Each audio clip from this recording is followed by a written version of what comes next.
Jessica, I'm so thrilled to have you on the show. How are you today? I'm doing good. I'm so excited to be here.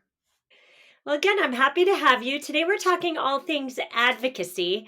Before we talk about advocacy, let's talk about you. Who are you and what do you do? So, I am a home detox concierge and I am the host of the Clean Living Made Easy podcast. And I help people go through their household products, identify ingredients that are linked to health issues, and replace those products with healthier options. How did you get into this field? I'm curious. Usually, when I talk to people in your realm, they have some sort of personal story. Do you have one you'd like to share? Yes, absolutely. Yes, like many, I got into this field just through this personal experience that I had. I have twin boys, they're 13 now, but back in the day when I became a mom initially, I was someone who really liked to look into things.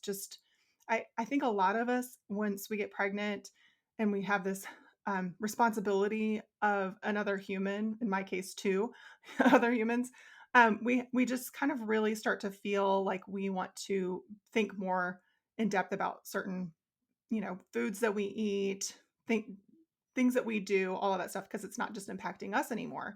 So I was one of those, and I was what a lot would consider like a crunchy mom. I cloth diapered my boys. I made their baby food from scratch. I thought I was choosing safer household products just all around. I was grabbing like all natural organic products. Both my sons have asthma and my one son has eczema, and we were constantly, especially with my son with eczema, on this like using steroid cream, and just the poor kid was constantly itching and miserable, and just I was always looking for solutions to help him not be so uncomfortable and itchy.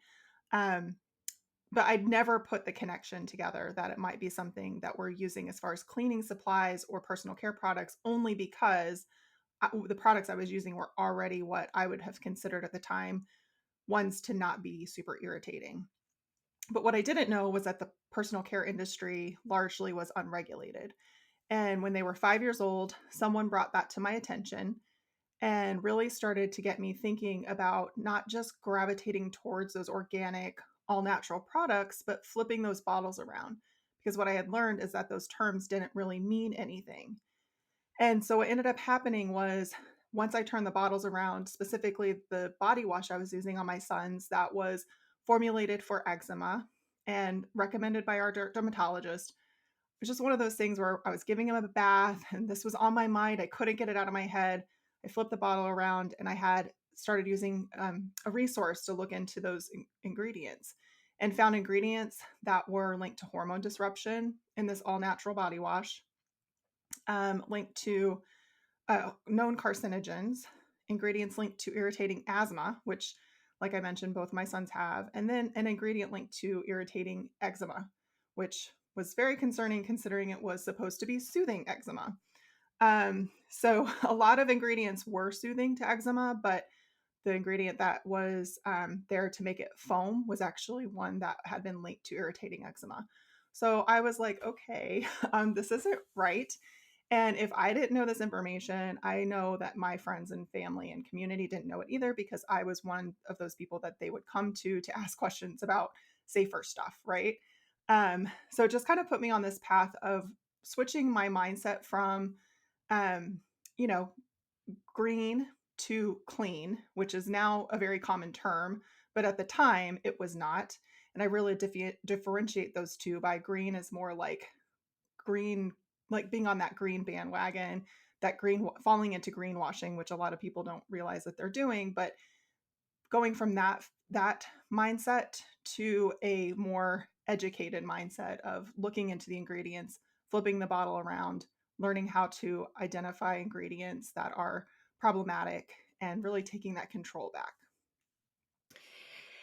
Something about your story there really resonated with me. You essentially said that, when we become parents, we then, set a higher standard. We raise the bar for the products that we're bringing into our homes. And that 100% speaks to my experience. I think about nail polish. Like I was Even though I knew the problems with nail polish, the formaldehyde, etc., I was honestly fine to put it on me because I would say, who cares? But my daughters, I'm not fine to put it on them. And so the bar just naturally rises when we talk about creating that cleaner, I would say, medicine cabinet, beauty product area in our homes for our kids' health. And so we're talking about advocacy today, but I want to talk to you about the moment in which you moved from a concerned parent who was flipping bottles over and working within your home to taking your efforts and stepping outside the home, working towards advocacy on a larger playing field. Can you talk to me about that transition? Yeah, I think initially it kind of stemmed from just being angry, honestly. Like, why is this happening? And it's not just about me and my family. If this is affecting us, this is affecting everyone. And so just really being able to see my opportunity for me to be able to have an impact. And what I really started to realize is that education was where it was at. So I, shortly after that realization, just committed myself to educating. And I didn't really know what the implications of that would be down the road. And we will talk about this shortly, but at the time I just thought if I could help my friends become better educated and be able to make safer choices, then that in my mind was going to be something that I could then be able to pass down to my kids someday. Like hopefully that was the goal. Um, I wasn't thinking that big at that time, but in my gut, like in my that's kind of what was driving me looking back. I hadn't really put that into words yet. But I think just understanding that when people knew better, they would do better, and wanting to help them get the information they needed. I so for me personally, clean products and non-toxic living, that's not my area of expertise. It does definitely relate to sustainable minimalism. However, for me, what makes me super angry is the greenwashing and the overconsumption that's pushed on us by marketing. And I think there comes a point for many of us, and I'm at that point. That's why I wanted to talk to you, Jessica, in which we've done all we can within our own homes, within our own four walls, and we're still angry. We're still frustrated, and we still have a lot of fire in us to direct somewhere. And so that's when the advocacy piece, that's when we know we're ready for advocacy. So why is advocacy important to you? I know you mentioned helping others, but why else should we all consider taking our effort and energy and anger and directing it outside of our homes? Well, so what I think is the biggest reason why it's important is because at the end of the day, we are in this period of greenwashing, right? And the reason why that is happening is because of the lack of legislation, the lack of oversight in the industries. Companies fully understand that we as consumers are wanting greener, all natural, organic products, right? Because that's what we shop for at the grocery store. So why wouldn't that go into our products as well? So they are providing that to us. I am saying providing like in quotes because it's not necessarily as safe as we think that those products are. And but we as consumers, because we don't, a lot of people still don't have the knowledge of greenwashing. And I'm so grateful that you talk about that because I think the more people that understand what that is, the better.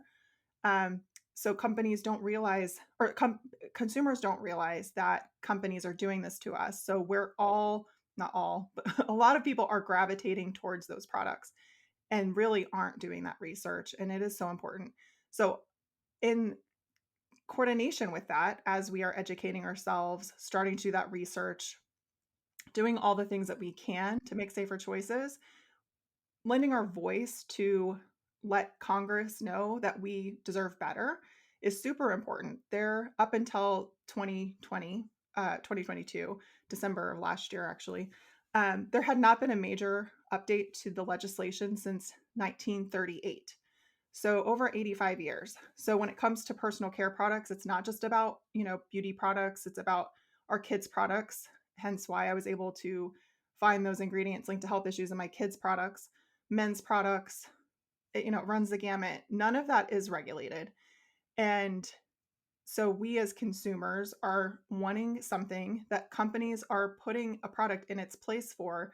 So we're thinking, we want products that are healthy, and the products that were on the shelves and still in large part are on the shelves are not super healthy. Companies are providing healthier, but we are believing that they're healthy, if that makes sense. Like if you're on a scale of 1 to 10 and we want 10, they were providing us 1, now they're providing us 2, but we think that they're 10. So we need to make sure that Congress knows that we want them to be held to a higher standard so that ultimately they're providing us the 10 that we're wanting. That we're demanding, that we deserve. Yes.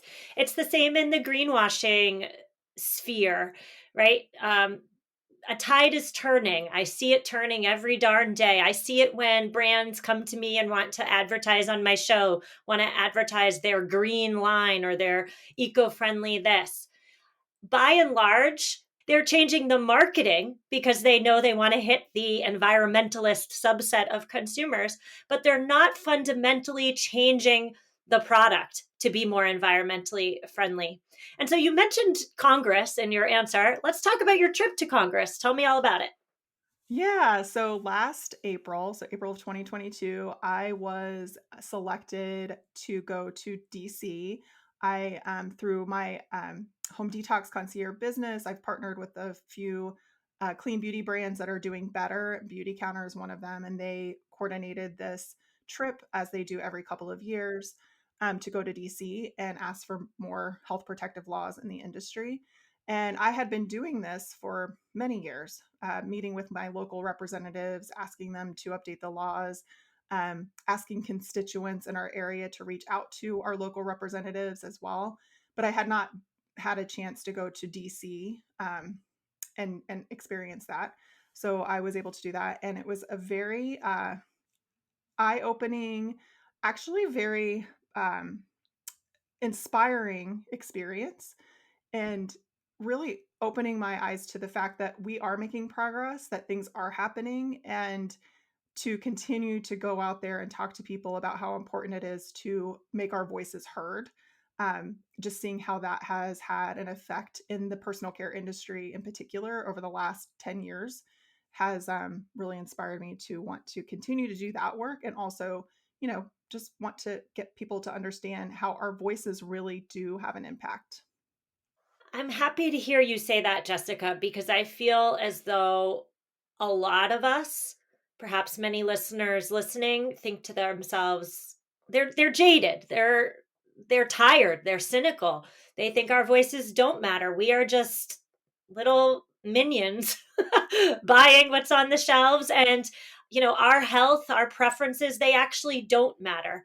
So can you talk to me a little bit more about how your trip actually inspired you to keep moving forward? I mean, that's actually not what I thought you would say. I thought you would say you went to Congress, you talked to these legislators, they yesed you to death and then made no changes, and you went home even more defeated.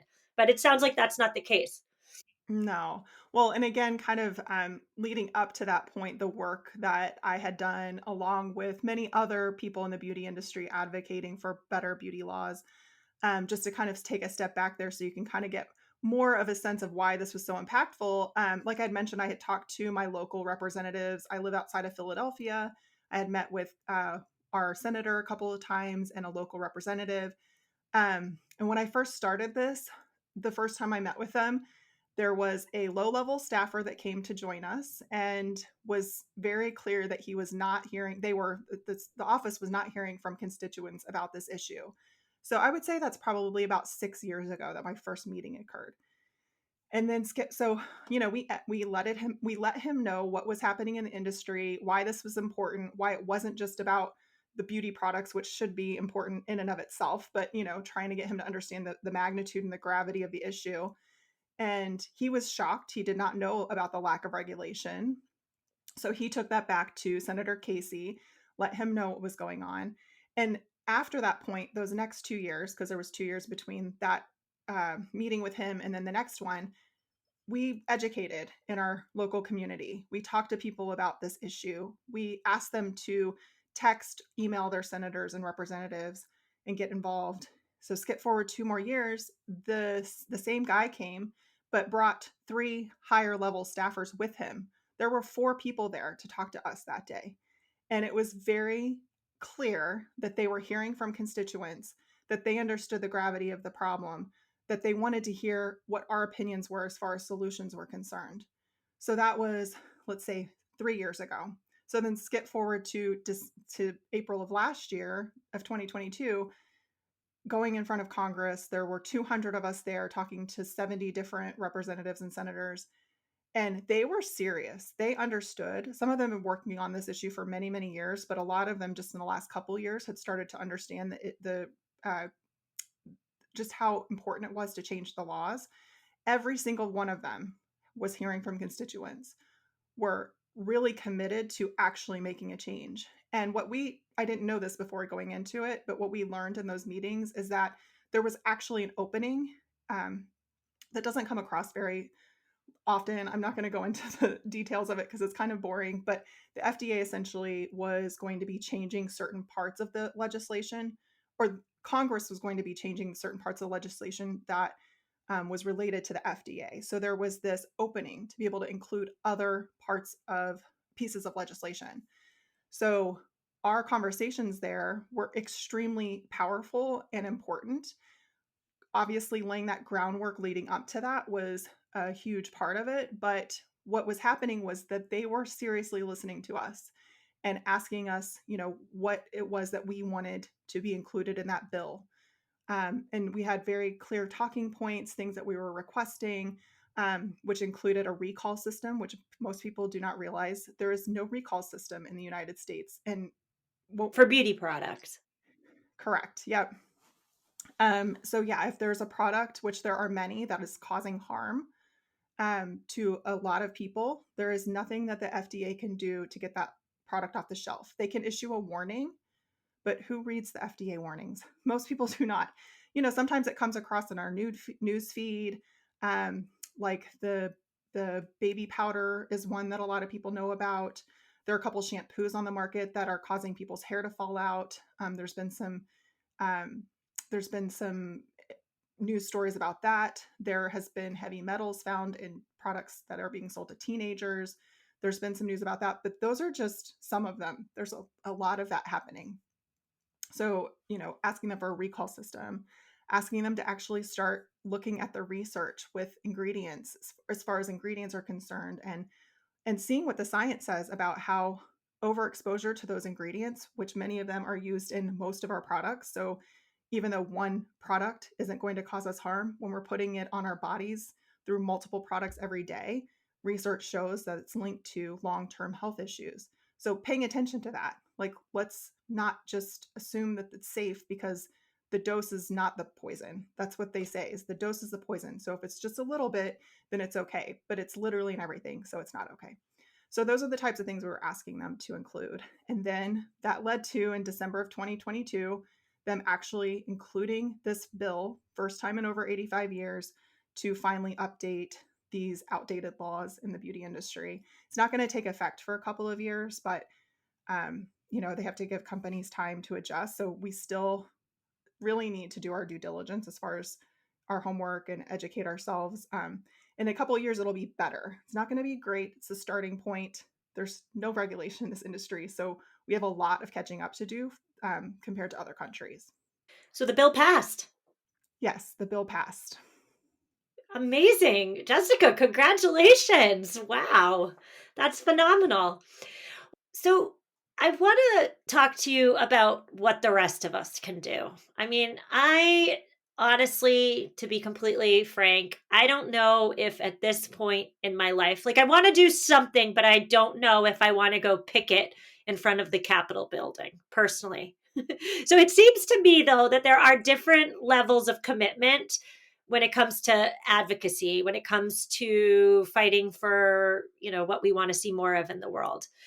What are some smaller ways that listeners like me can like dip our toe into advocacy? Well, before even starting to advocate for anything, I think the most important thing is to get educated on really what the issues are so that you can, first of all, that's kind of the why that drives at least me and those of us who are working in the beauty industry in particular to keep going. So that's step one, is just educate yourself on the issue that you are really passionate about, whether it's beauty products or, sustainability. Um, Anything that you're trying to move the needle, just feel really confident in the reason why you want to move forward with that and make a change. The second thing would be, which this is something that I think a lot of people don't realize how impactful it is, but the congressmen and women that we talked to in April last year, all of them said this exact same thing. Reach out to your representatives. They are required to listen to your concerns.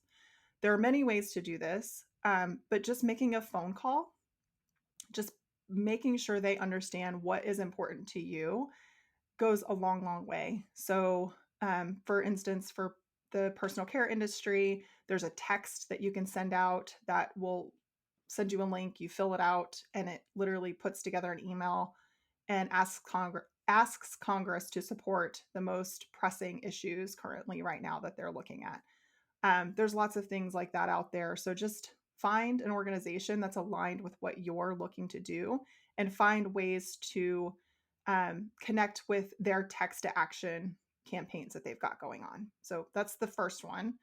The second one would be to take the next step. And this is kind of how it laid out for me. So that's why I'm saying this, but I know this is the case for a lot of people, is to set up a meeting to go talk to your members of Congress. And they will usually send a staffer out.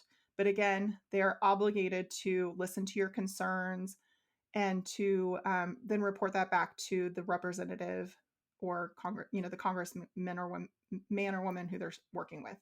So that's hugely impactful as well. I think what I hear you saying there, though, is not to just go at it alone. I know you met up with a bunch of other people, hundreds of other people, because I believe you said Beauty Counter was spearheading this trip and these initiatives.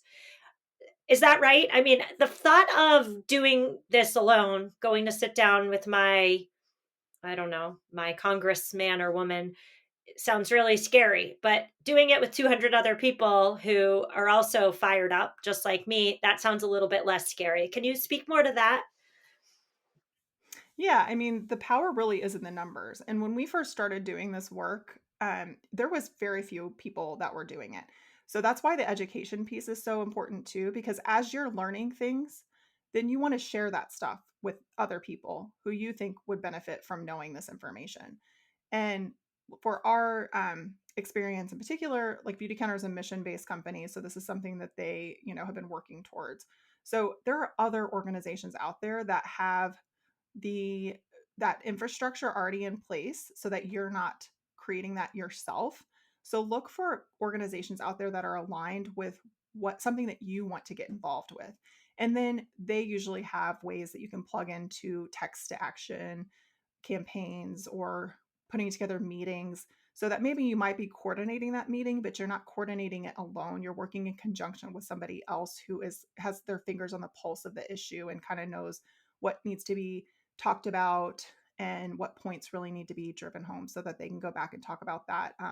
And that over time will lead to change down the road. The power of organizing ourselves, right?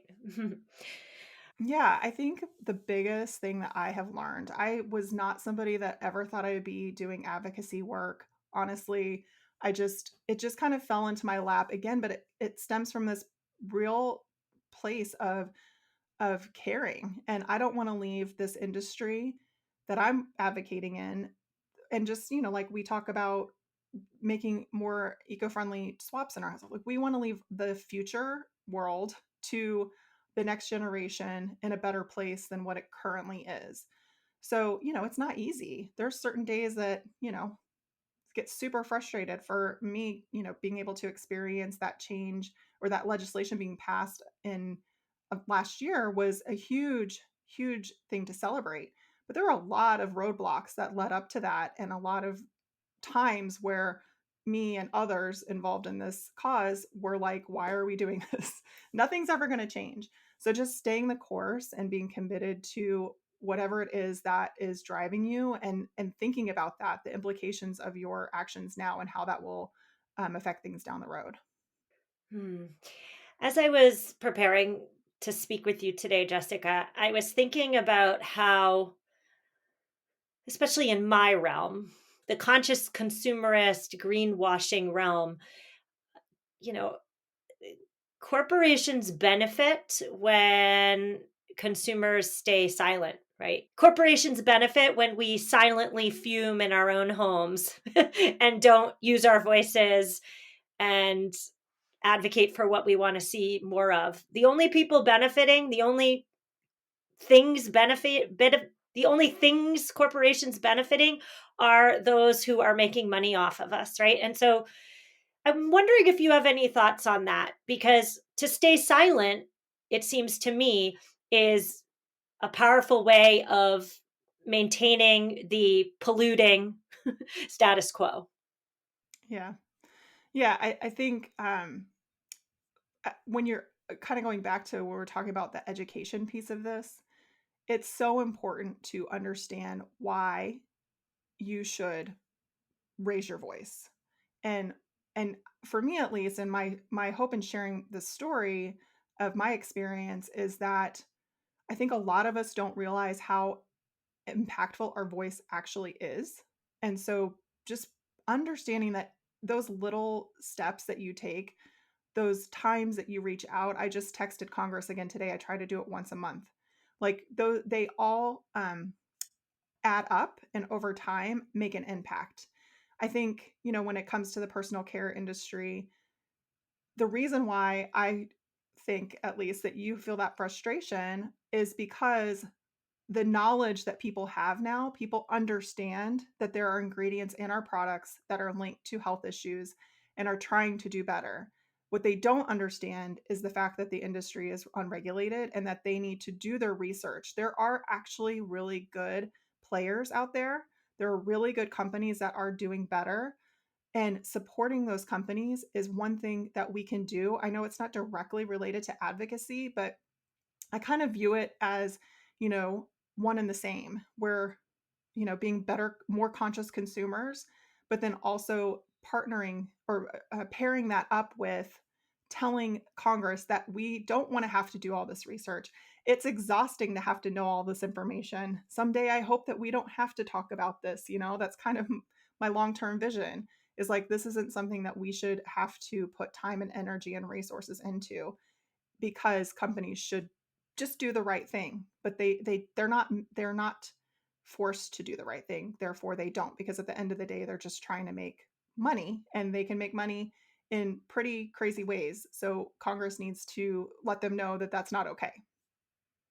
Hmm. You said something there and I wrote it down. You said that many of us don't know how impactful our voice is. And I would add to that and say that many of us are reluctant to use our voice for whatever reason. But we all need to stop that and we need to use our voice. And maybe we just use our voices like in the first step, which is to talk about our passions and our anger with those around us. Maybe that's when a sustainability or a non-clean, a dirty product, or whenever like those conversations arise in our daily lives, maybe step one to using our voice more is to like engage in those conversations, practice, right? I know for me, and I love using my voice. I know how impactful my voice is. Heck, I have a podcast.